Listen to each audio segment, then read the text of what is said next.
За юу яцгаана? Оюуныхаа төгжээг тайлж түүхэн онолуудын хаалгыг нээх Алхамаар подкастт та бүхэн манаас нэвтрлээ. Тэгээд сайн байцгаана уу? Гандхдах байна. Сайн уу хишгээ? Сайн уу. Сайн. За, манай хишгээс өөрийгөө товчхон танилцуулж дээ. Аа. За хишиг төгс гэдгээ социологч мэрэгжилтэй одоо Германд Манхайм хотод социологийн магистраар сурж байгаа. Тийм тавчгандаа нэг юм. За, өнөөдөр битүүрийн ярих сэдэв бол ер нь хүн болгон мэддэг, гэхдээ хүн болгон бас мэдхгүй. Олон удаа нэрийг сонсч байсан те. Марксийн онол, философи болон тэгш бус байдлын талаар бол ярилцсан. Тэгээд хамгийн ихний асуултаа бол хишгийгээс асуух гэж байна те. За ер нь За Карл Маркс гэж хий юм бэ те. Яг одоо бидний өнөөдрийн цаг энэ нийгэм энэ цаг үед ер нь яаж нөлөөлвөө гэдэг талаар бидэрт танилцуулж өгөхгүй. тийм Маркс бол ер нь сонсоогүй хүн байдаг юм да. Тийм 10 жилийн хүүхдүүдээс ахуулаад өгшин одоо өвөөнөр хүртлэх бүх хүмүүс Маркс гэсэн нэрийг ямар нэг хэмжээгээр сайн муу аль аль утгаар нь сонссон байж таардаг. Маркс бол Герман төрсөн социологч, философч, эдийн засагч, түүхч, сэтгүүлч гэдэг бүр арай дэндүү олон уншинтай. Ер нь философчор нь бол илүү алдартай хүмүүс цололж хэлдэг. Тэгээ Маркс Германы тэрээр хотод төрчөөд Лондонд, Англид нас барсан. Тэгээ тэр явцдаа төрөө шүүмжилж аягүй олон нийтлэл бичээд тэгээ их орноосоо дөрвөж амьдрахаас үл аргагүй болсон. Яагаад гэвэл одоо төрөөс баривчлах шийдвэр гаргаад мөрдөн шалгадаг, араас нь хөөдөг илддэг. Тэгээ Францад оргинж жогоод тэгээ Англи руу явж ороод тэгээ маш ер нь хүнд нөхцөлд маш олон номоо бичсэн. Тэгээ Марксийн ер нь дэлхий дээр юу гэж хэлээд байна гингүүд хамгийн их говьлэгдсэн философч гэдэг байгаа юм. Хамгийн их говьлэгдсэн философч. Тэгээ Маркс ямар сайндаа өөрөө би марксист биш шүү гэж хэлсэн. Тийм. Яг гэвэл өөрсдөө марксист тийм үү коммунист гэсэн гарууд бүр шал өөр юм яриад байсан. Тийм. Хүн ална, хүчирхийлнэ, тийм үү? Одоо юу гэдэг юм? Буудна. За тэгэл одоо хүчээр төрийн эрхийг аванч гэдэг юм уу? Бүр аимшигтай юм болсон. Тэгээ ямар санда Маркс ч өөрөө та нар ийм юм бол би тэгвэл та нарын яриад байгаа над марксист юм биш шүү гэж байгаа байхгүй юу? Өөрөө. Тэгэхээр ингэж их говьлэгдсэн философч. Өнөөдөр монголч гэсэн ерөөсөө сайн ойлгодоггүй. Яг гэвэл нөгөө хүйтэн дайнаас болоод үзэл судлалын аягүй том дайн болж байгаа шүү дээ. Тэгэл коммунизм, социализм, марксизм гэвэл өстой тэгээд өстой мангасал гэж бодож байгаа хүмүүс. Тийм. Тэгээд угаалгацсан. Тэгэхээр ийм их говьлэгдсэн философч. Бид тэрийг өнөөдөр ингээд Марксыг ингээд сонгоод тийм Марксийн философийн талаар тэгш бус байдлын талаар ярих гэхээр энэ хоёр одоо нөгөө коммунист те социалист одоо үзлийг баримталдаг те тэр одоо үзлийг дахин шүтдэг гэж бодох хүмүүс ч гэсэн одоо байгаа. Яг гэвэл Маркс гэхэр л ихэнх хүмүүс тэгжил бодогддог те. Тэгээ Ленинизм те, Сталинизм, Маоизм ерөөсөө ингэж бодогддог. Бид тэр өнөөдрийн подкаст бол энэ зүйлсийг бол ярьж ойлгуулна. Гэхдээ бид хоёр бол үүнийг ярьдгаараа энэ үслийг бол баримталдаг, дэмждэг гэсэн үг биш.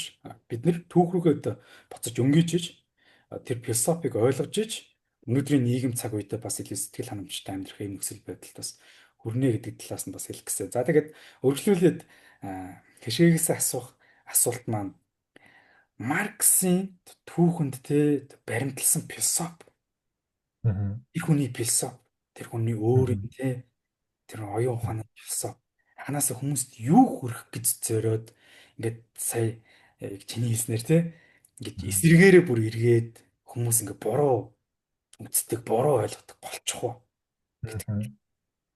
Тийм. За тэрийг бид Маркс нэлийн олон онол гаргасан. Тэгэд өөрөө бол өөрийгөө социологч гэж байгаагүй, социолог гэсэн үгч тэр үед байгаагүй.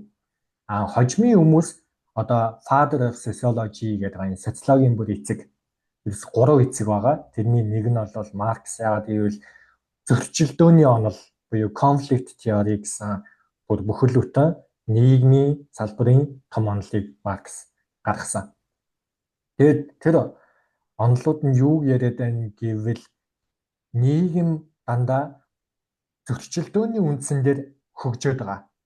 Бид нэр зүгээр нэг цаг хугацаа үлэрч одохыг түүх эсвэл хөгжил гэхгүй. Ингэж нийгэм солигдож хөгжөхөд дандаа тийм зөрчилдөөн болж байгаа. Тэгээд нийт нийгэм 5 ийм үе шаттай гэж Маркс хэлж байгаа юм. За тэр бол формацийн онол гэж бид хэлээд байгаа тийм. Хамгийн анхны нийгэм бол бид хүй нэгдлийн нийгэмд байсан. Тийм. Маш примитив, бүдүүлэг, тэнд хууль гэж байхгүй, ёс суртахуун ч үүсээгүй байсан. Тийм. Бүх юм маш бүдүүлэг хэмжээнд байсан. Маш доод түвшинд байсан. Тэгээ хүй нэгдлийн нийгэмд тэгтээ энэ бол хамгийн сайн нийгэм байсан. Яагаад гэвэл энд боолчлол байгаагүй, мүлжлэг байгаагүй, адилхан хүн төрөлхтөн мөртлөө нэг нь нөгөөгөө гадамталдаг, мүлждэг, ажилуулдаг, зовоодог биш. Яг адилхан тэгш хэрэгтэй байсан. Эмэгтэйчүүд үсэл илүү байсан. Эмэгтэйчүүд одоогийнх шиг ийм тэгш бус байдалд байгаагүй.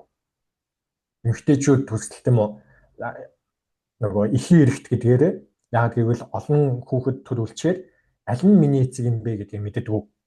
Тиймээс нөгөө эхийгээ дагчдаг. Ингээд хүүхдүүд эхийгээ дагангууд эхийн эрх чаас үүсэж байгаа байхгүй юу. Тиймээс ингээ ээж нар маш эрх мэдэлтэй эцгийн эрх часаас илүү ээж нар бүх зүйлсийг одоо мэддэг байсан, шийдвэр гаргадаг байсан, хамгийн эрх мэдэлтэй байсан ч гэдэг юм уу. Гэх мэт ингээд тэгш эрх байсан. Тухайд өмч гэж байгаагүй. Тийм учраас одоо нэгнээ мөнгөний төлөө алах, гэмт хэрэг гаргах ямар ч тийм асуудал байгаагүй. Ингээд маш тэгш нийгэм байсан. Гэхдээ маш бүдүүлэг төвшөнд ойлгомжтой. Тэгээд тэрний дараа хоёр дахь нийгэм үүсэж байгаа. Тэр бол хувийн өмч бий болсноор боолын нийгэм үүсэж байгаа юм. Хүмүүс нэгнээ боолчилдаг болчихж байгаа. Ямар нэгэн байгалийн шижүүрээр зөвтгөөд би чамаас илүү гэдэг юм. Чи хар өрстэй учраас чи хөдөлмөр хийхэд надаас илүү чадна. Чи наранд төсвөртэй. Чи 10 цаг ажиллахад яах ч вэ? Би бол өстой 2 цаг ажиллаад ядагдчихж байна. Тиймээс бурхан чамайг тийм үү боол байхад заяажээ гэж байгаа шүү. Энэ гэх мэтээр ахуулаад ингээд боолын ясыг үүсгэж байгаа юм. Тэгээ хувийн өмч үүсгэж байгаа. Тэгээ хэн өмчтэй нь эрх мэдэлтэй болж хувраад өмчхүүгээ одоо боолчлно. Хүний хүртэл хооронд нь холилцолно. Тийм гэх мэт ингээд хоёр дахь нийгэм үүсэж байгаа юм. Дараа нь гурав дахь нийгэм феодлын нийгэм үүснэ. Феодлын нийгэм ахаал ингээд шат ахиад бүр нөгөө боолчлол чинь тийм үү нөгөө дээд төвшөнд төрсэн. Ам нарийн болцсон. Жишээлбэл газрыг хувьчилж байгаа. Ахаал зөвтгөн. Бурханаас надад энэ газрыг өгсөн тийм үү? Энд чинь одоо хүн болгон гიშгэх боломжтой газар биш. Энд чинь миний өмчийн газар шүүгээд хашаа татаад хууль нэртэй зүйлээр тэрийгэ зөвтгөөд за тэгээд миний одоо талбай руу чи халдж байгаа бол эсвэл бол одоо би чиний над талбайг чинь булааж авахын тулд гээл дайрн богтлон хүчирхийлэн хоорондоо дандаа алалцсан. Тэдэн сая зэрэгүүд өгч байгаа шүү дээ. Түүхийн явцад. Ингээ феодлын нийгэм үүсэж байгаа. Тэгээ эмэгтэй хүмүүний чи одоо эд зүйлээр сольдог болж эхэлдэг. Газрын төлөө охиноо өгж байгаа ш таадууд дандаа. Хайр сэтгэлийн үднээс өрөөсөө суухгүй байгаа ш. Зөвхөн тийм үү. За тэр овгийн одоо тэрнтэй нийлэхийн тулд охинтойгоо суулгаж гэдэг юм уу. За тэр газрыг за ингэж хүчээр хөгжүүлэхийн тулд охинтойгоо суулгая гэсэн. Дандаа тийм юм явж байгаа. Тэнд бол хайр сэтгэл хаа байсан болоогүй. Тэгээд дөрөв дэх нийгэм капитализм. Бүр дээд түвшинд гараад ирсэн. Тэр бол бүр одоо энэ хувийн өмч эсвэл бүх зүйл дэндүү нарийн болоод тэгээд одоо л мэдж байгаа капитализм бол хамгийн том үнэт зүйл мөнгө гэсэн систем явж шít. Тэнгүүд мөнгөгүй бол чи хинч биш. Мөнгөтэй бол чи бүх хэрэг хэдэлж чадна. Улаанбаатарт амар гоё Шангрила байна. Гэхдээ тэр Шангрилад чи хоол идэж чадахгүй хэрэг мөнгөгүй бол. Эрхчлөө гэд ингээд байж байгаа. Гэхдээ чи эрхчлөөнд төрхийн тулд мөнгө хэрэгтэй. Хайр гэд байж байгаа капитализмд. Гэхдээ чи тэр хайрыг боломжтой болгохын тулд мөнгө хэрэгтэй. Тэрээ чи ядуу болвол чиний хайр бүтлгүүднэ. Хадамч нь ч тоохгүй. Нэг машин аваад нэг хүүхэдтэй эмнэлэгт төрүүлээд эмнэлэгт авилгаадаад өгчих мөнгө ч байхгүй болвол тэгэл удахгүй 2 жилийн дараа сална. Яагаад монголчууд ийм их солонгос яваад байна? Энд чинь капитализм дандаа мөнгө олох гээд хайртай хоёр салж байгаа шүү дээ. Тэгээд 5 жилийн дараа нөгөө харалсан нөхөрийн ч юм уу эхнэрийн ч юм уу өөр хүнтэй болоод тэгээ ийм их салалт болно хүүхэд өнчрөн байл. Капитализм ч хайр боломжгүй үнэн дээ. Тэгээ Марксийн хэлж байгаагаар тэр 5 дахь одоо хамгийн дээд түвшний нийгэм болвол бид коммун буюу хамтын сайн сайхан байх хэвээр. Коммун буюу коммунизм гэсэн тэр нийгмийг байгуулах хэвээр. Тэр нь мөнгө төгрөг болоод хайр сэтгэл биш. Бүх хүний хамтын сайн сайхан хамгийн дээд үнэт зүйл ах хэвээр. Тэгээд тэрийг болвол төр өндөр үүрэгтэйгээр одоо гүйцэтгэж тэр сайн сайхныг хангана. Тэгжиж эмгтээчүүд хайр сэтгэл мөнгнөөс үл хамааран чи ядуу аль төрснөөс үл хамааран сансас нисч болно гэж байгаа шүү дээ. Тэгэл гүр аригчээ сансас нисч байгаа шүү дээ. Тэрнээс гүр аригчаа тийм үү лаг хичээсэндээ энэ нисчээд байгаа юм биш. Зүгээр л малчны хүүхэд болсон учраас нацагд орж баштуурчийн нацагд орж хамгийн анхны уран зохиолыг үндэслэж чинь малчны хүүхэд учраас л Европ руу явуулчихж байгаа байхгүй юу. Даргын хүүхдийг явуулахгүй шүү дээ. Гэх мэт. Тэгэхээр ингээд хүн бүр сансас нисч шууд боломжтой. Тийм. Шууд малчны атханаас сансас насна гэдэг чинь бүр юу вэ? Ойрын эдэн жил тохиолдохгүй явдал чинь. Тэгэхээр энийг ингэж жишээлүүлэх. Тэгэхээр ингээд Маркс яриад байгаа нь дандаа ийм ангийн зөрчлүүд нийгмийг ингэж хөгжүүлж байгаа. Тэгээд одоо капиталист нийгэмд хоёр анги хуваагдчихад байгаа юм тий. Нэг нь маш их капиталыг эзэмшсэн байгаа, хамаг хөрөнгийг, хамаг баялагийг эзэмшсэн дэндүү цөөхөн хүмүүс байгаа. Элитүүд байгаа, топ хэсгүүд байгаа. Нөгөө талд нийгмийг яг нуруунд дээр явж авдаг, өдөр шөнөгүй ажил хийдэг, ажлын 8 цаг бөрөөгөөс илүү үздэг гэр бүлүүд, бүрхүүд, ажилчин ангууд. Тэгтээ өөдөө тэгж хэлж чаддаггүй санаа зовоод би ядуу мадуу, би ажилчин анги гэж хэлхээс айдаг, санаа зовдөг. Би дондаж анги, тийм би офисын ажилтай ч гэдэг юм уу. Ингэж явж байгаа нийт 90% нь явж байгаа. Хөөе мөнгөгүй арай гэж ингээ мөнгө төгрөгөө болгоод нэг аялт юм уу, сургууль сурд юм уу, эмнэлгийн төлбөрөд л юм уу, нэг арай гэж болгодог гэсэн.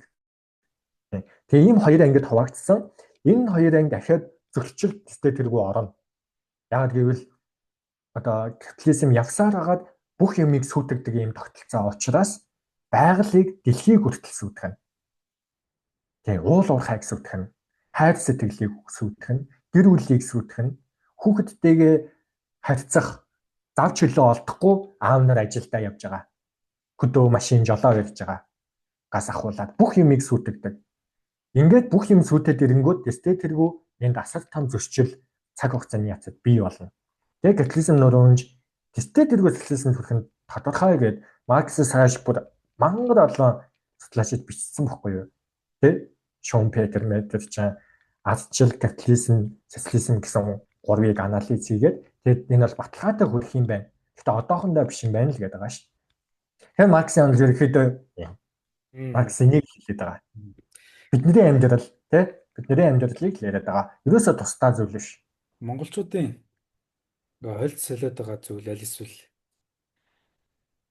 яг ингээд үндсэн логик нь ойлгохгүй байгаа зүйл бол монголчууд 1900 онд тий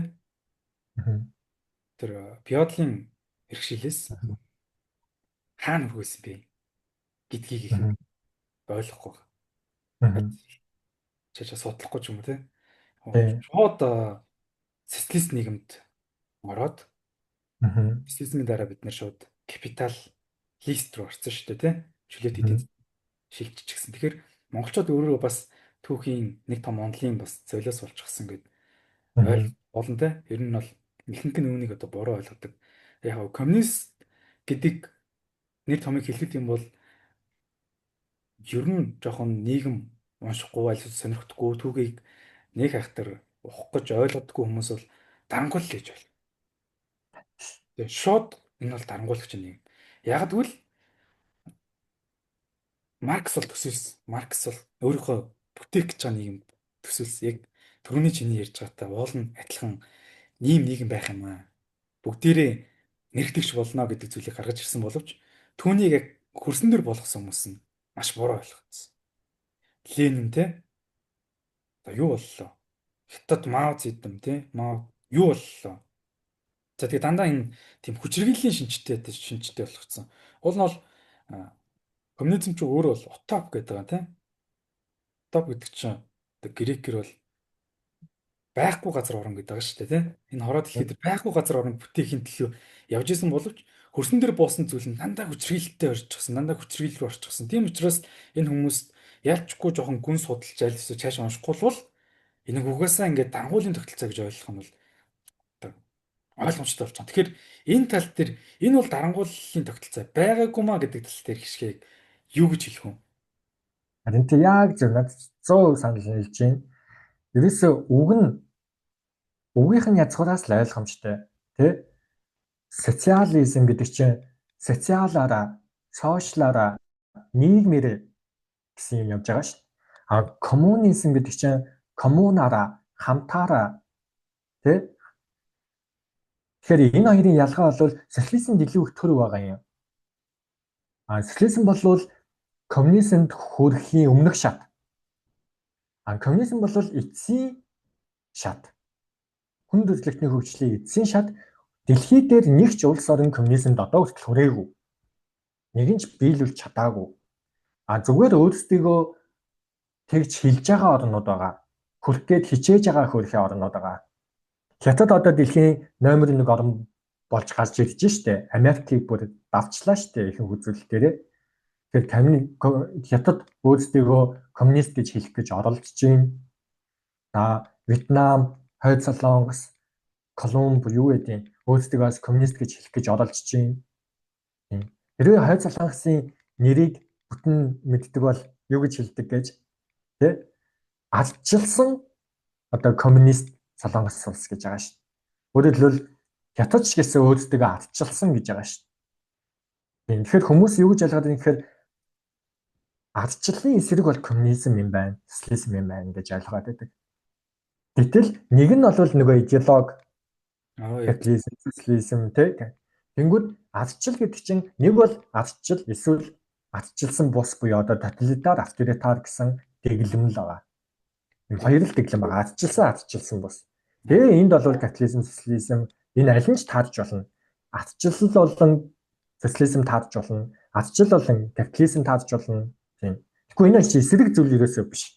Тэ? Хүмүүс энийг нэгт мэдэх хэрэгтэй.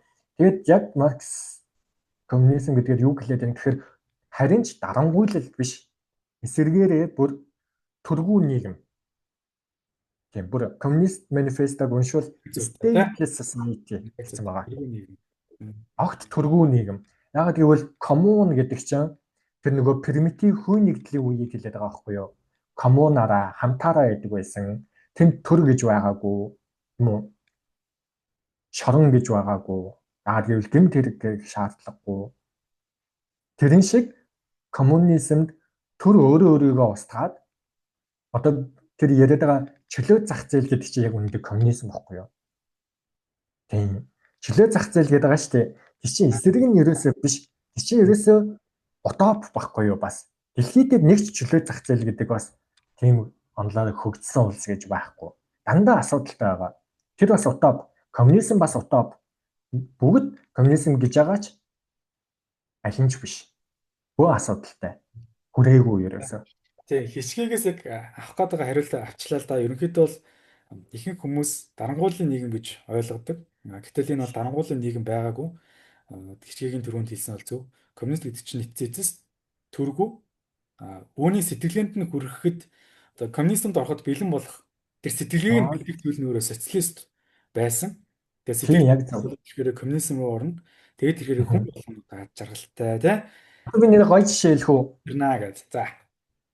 Одоо энэ би ингээ Германд амьдарч байна. Энийн өмнө би Ирландд амьдарч байсан тий.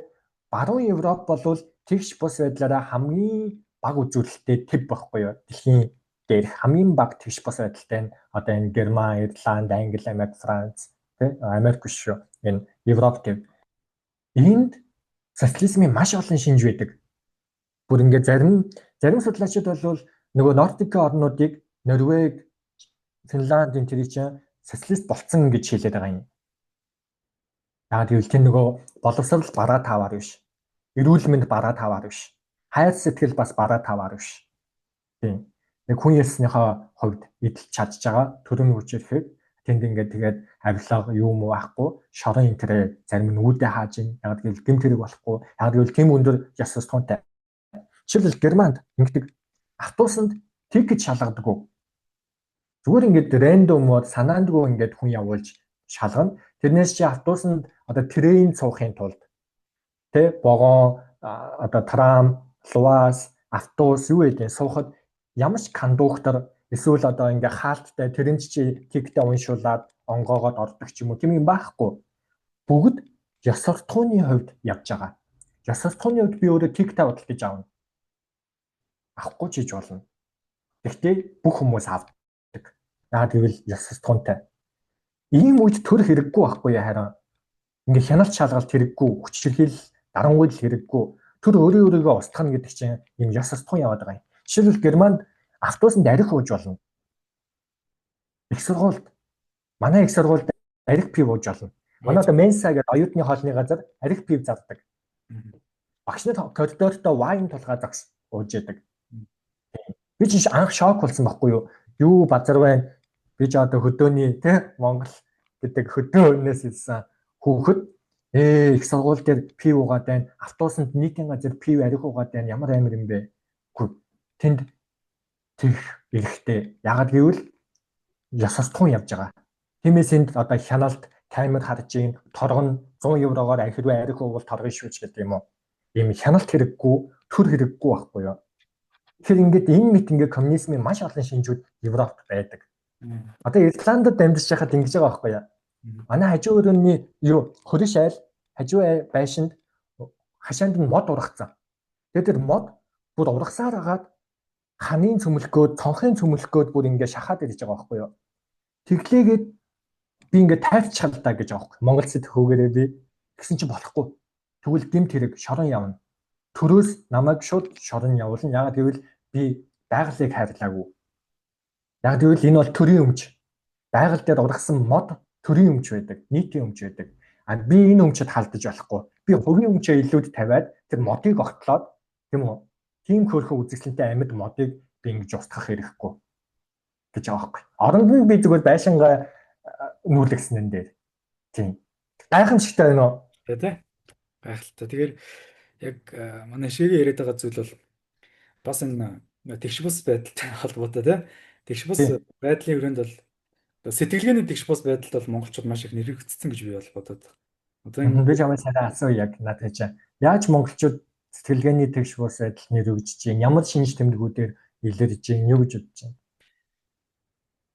Одоо бид нэр ингээд дарга гэж бодохоор тий. Одоо монголчууд дарга гэж бодохоор бүдүүн том биетэх, харж ивтэх тий гэж бод. Дэлхийд баг хоёр л ус үлдсэн баг. Нэг нь бол Оросууд баг. Тэгээ нэг нь бол монголчууд баг. Яг дарга гэхээр тэгээс тий. Гэтэл тэр Америк их сургуулийн захирал нь тий. Зүгээр л нэг шорт бодоолохтой юу байцгаана гэж гараад ирдэг. Тэр хин дарга юм. Хин өдөртөгч юм тий. Мэддэхгүй. Яг л ингээд дундаа ороод явж байгаа. Гэтэл бид нар хин нэгнээс илүү байгаа шүү гэдэг зүйлээ өөрсдийнхөө эдэлж байгаа зүйл, хэрглэж байгаа зүйл, одоо барьж байгаа утас тий. Энэ зүйлсээр илүү ингээд нотлох гээд байгаа юм шиг ингээд санагддаг. За ирээдүйд бидний хүүхдүүд залуу үе магадгүй нэг дарга гэхээр нэг бүдүүн костюмтэй харж ивтэй ахыг биш те зүгээр энгийн хүн гарч ирээд энгийн арт дундаа ялгархгүйгээр дуугаа унаад явж идэг ийм нийгмийг мөрөөдөөсэй гэж хүсэж байна. Тэгээ монголчууд өөрсөнд нь өөрсдөө сайн явж байгаа батлахын тулд тэр тэгш бус байдлыг дандаа хөрөнгөөр ингэж бодож үзээд байна. Тэгээ бүгдээр бодоод Солонгос гудамжны ресторанууд байдаг шүү дээ тий. Зүгээр ингээд шилэнтэй ингээд зүгээр ингээд пилонктой тий. Тэгэл тэнд ямар ч дарга нь ямар ч элит нь ороод л сөөж байгаа уугаал тэр дог бүгээгээ идэл гарч байгаа шүү дээ. Тэгээ Монгол нэрийг гудамжинд тэгж орох юм бол тэд нар ичнэ монголчууд тий. Үнэн маргааштай маш их лизингтэй. Маш их өртөө байж ижил сарахад цалин ганцхан кофе шопод ганц үнэтэй ресторанд ганц стори оруулахын төлөө тий ингээд намайг хараа би ингээд гоё амьдарч байгаа шүү тий найз нь ер нь сайн амьдарч байгаа шүү тий нэг ингээл алдартай хүний хажууд очиж зураг авах бол би ер нь бол тий та нараас илүү байгаа шүү гэдэг зүйл эн чин тэгш бус байдлыг сэтгэлгэнд нь нөлөөлсөн байна гэдэг нь одоо шууд хэлэрлэх байхгүй. Тийм. Хин нэгнээс илүү гарах гэдэг ш. Хин нэгнээс гой хувцсан бүснэ харуулах гэдэг ш. Хин нэгнээс гой хоол идчихэж байгааг харуулах гэдэг ш. Гэтэл тэгш байдалд хүрсэн хүн тий илүү л энгийн л болно ш. Илүү Тэгэхээр энгийн. яг зөв би яг санал нийлж байна. Тэгэхээр чи энэ бүхнийг юунаас үүдээд ийм болсон бэ гэж бодож байна. Эсвэл энэ бол монголчуудын өөрсдийнх нь онцлог унган тийм зан эрт үеэсээ одоо ганцлал хөөрөглөөл эсвэл тийм үү ганц морьтой биш тий ядуу үнч гэлээ одоо ядаж хоёр унлагын унаатай байх хэвээр гэсэн тэр оюун одоо хүртэл яваад байна уу аль эсвэл өөр гадны барууны нөлөөллүүд их байна уу ялангуяа Америкчууд ч нөгөө уугуул индианчуудыг эзэлэхдээ дандаа тэр аргыг ашигласан байдаг шүү дээ. Дандаа материалын юм өгсөн, тойл өгсөн, гоё эмэг зүйлд өгсөн. Тэгээд тэр үндэснийг балж хаяад өөрөөсөө эзэн суудсан байгаа шүү дээ. Одоо тий. Тэр шиг барууны нөлөөлөл нь үү? Маш гоё асуулт байна тий. Ерөнхийдөө бол ингээд түүх судалдаг, бас сонирхож судалдаг хүний хувьд хэлэхэд монголчууд эрт дээр үесээ монголчуудыг тодорхойлсон байдаг байхгүй юу? За Монгол ноёдыг түүхэнд сурвалж бичигд. За Монгол ноёдууд бол хоёр аргаар мөнгө олдог юм аа. За тэр нь юу вэ гэхээр нэг бол тэд нэр ингээд өөрт нь мал байвал малаа зарж мөнгө олд юм аа. Мал байхгүй бол өр тавьж мөнгө олд юм аа. Эднэрт бол ямар ч бизнес сэтгэлгээ байхгүй бас тийм шунал байхгүй гэж тодорхойлчихсон. Тэгээ монголчууд ерөнхийдөө л тийм байхгүй юу? Яг жинхэнэ монгол хүнд ер нь бизнес сэтгэлгээ гэдэг ховор. Тэгэхээр манжууд орж ирсэн. За манжууд бол төрөний яриад байгаа бүх тактикуудыг те алт мөн газар нутаг хөрөнгө зэрэг дэв өгөх те энэ зүйлсийг бол оруулж ирсэн өгсөн. Дээрэс нь түүний одоо ингээд асуугаад байдаг зүйл л те. Монголчууд феодалын нийгмээс шууд социалист нийгмээр 70 жил амьдраад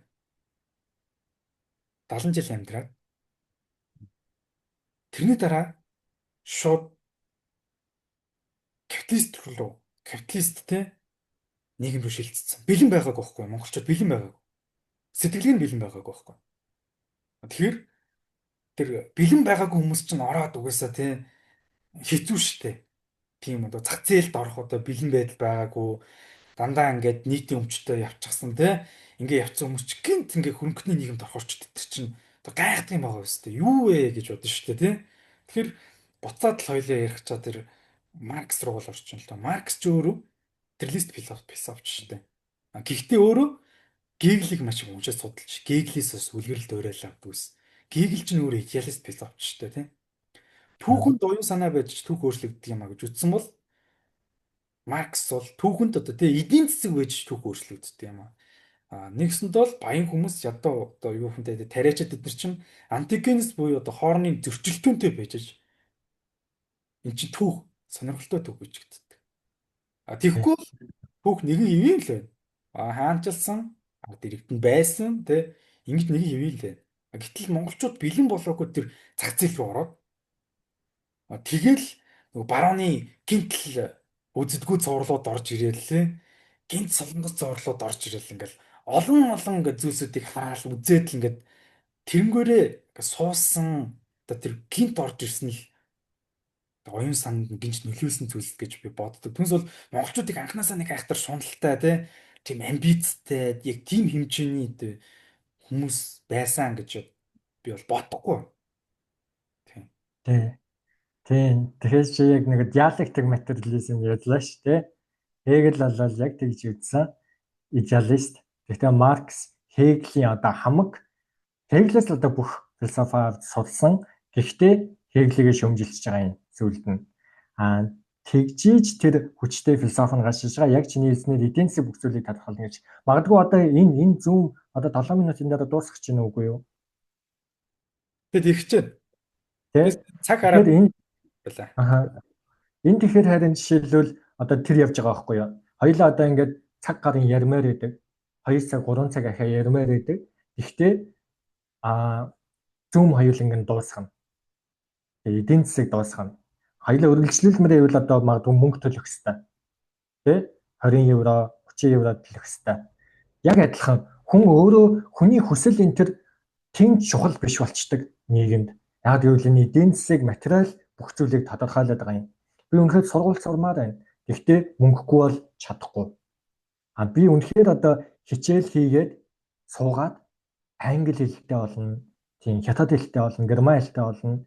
А гэхдээ надад хэрвээ тэр боломж нь байхгүй бол гадч төлөө агаалахгүй бол болохгүй, ус зөөхгүй бол болохгүй, мал хариулахгүй бол болохгүй, ажил хийж мөнгө олохгүй бол байдны түрээс гээд болохгүй бол би харин чадахгүй. Тэгэхээр миний тэр хүсэл, мөрөөдөл тийм үү? Юу вэ? Энэ бүхнийг дандаа эдийн засаг будаа болгож байгаа. Тэгэхээр эдийн засаг дандаа чиний ер нь хэн байхыг тодорхойлно гэж одоо энд хэлж байгаа шүү дээ Маркс. Капитал. Яг зөвтэй те. Эдийн засаг эдийн засаг л хамгийн чухал. Монголчуудыг одоо ёс суртахуунгүй тэ муухай одоо бүдүүлэг барууныхан хэлж байгаа барбаруу зэрлэгүүд гэдэг байгаа шүү дээ. Гэтэл хэрвээ хүмүүсийн ингээд солио тавьчих л да. Одоо чинь юу гэдэг герман хүмүүсийг Монгол тавиад монголчуудыг германы одоо ийм тогтолцоонд тавьчих. Эрүүл мэнд нь үнэгүй, боловсрол нь үнэгүй, тэ ийм илүү хүмүүнлэг нийгэмд монголчуудыг тавьчвал монголчууд сигналтаа болчихно. Тийм төгчрөлгүй юм нийгэмд монголчуудыг аваад ирвэл монголчууд сигналтаа болно, хараал хэлхээ болно, нэгнээ хүндлэн тийм үү банкны очиронд очилж явахдаа би энтэйгээ зодтолтоо болчихно. Тэгэхээр яг гэвэл эдийн засгаас олж хүн чинь стресстэй нэгнтэйгээ зодтолдог гэмт хэрэг хийгээд байгаа байхгүй юу? Эсвэргээрээ бүр германчууд Монголд авах юм бол бүр хачин юм болно. Харин ч монгол шиг одоо тийм үү сигналтаад ингээд нэг ийш тийш ордог биш. Бөө одоо осол аваад энэ тэнд болно. Бөө аллан хядлагчулж магадгүй. Тэгэхээр чи ёс суртахуунтай да эсвэл ёс суртахуун муутай да бид нэр ингэж яваад байгаа биш ерөөсөө. Эдийн засаг ямар байгаагаас хамаарат бидний ёс суртахуун тийм болчиход байгаа юм. Тэр аягүй чухал Яг тий. зөвтэй те. Тэгээд Чи тэр тэгэхээр м одоо энэ тэгш бус байдлыг тэгвэл яаж шийдэх боломжтой вэ гэж боддог вэ? м Ямар арга зам бий гэж чи харддаг вэ? м Тийм найдвар байгаа үстэй. Тэрнээс шингээл дуусаа. тийм зэ. Ер нь бол одоо бид нар нэгэнт ингээд капиталист руу орчихсон. Нэгэнд одоо бид нар зах зээлийн эдийн засаг руу орцсон, чөлөөт эдийн засаг руу орцсон. Гэтэ чөлөөт эдийн засгийг хүмүүс бодохдоо бол ингээл хүснээрээ ажиллаж амьдр жишээл одоо юу сэтгэлтэн те түүнийг хураана гэж бодоод байдаг ч гэсэн чөлөөт эдийн засагт бол тодорхой хэмжээний төрийн оролцоо орж л байдаг. Төрөөл байдаг. Огт байхгүй зүйл биш. Тэгээд Монгол бизнес эрхлэгч чинь татвар хэцүү байна те. Ихэнх нь татварт явж чинь бизнес эрхлэхэд хэцүү байна гэж зүйл чинь одоо ингээд тогтолцоондоо байгаад байгаа. Тэгэхээр тэгш бус байдал гэдэг зүйл чинь өөрөө зөвхөн хичээл зүтгэлийн ялгаа биш. Тэ? Энэ бол нийгмийн бүтц.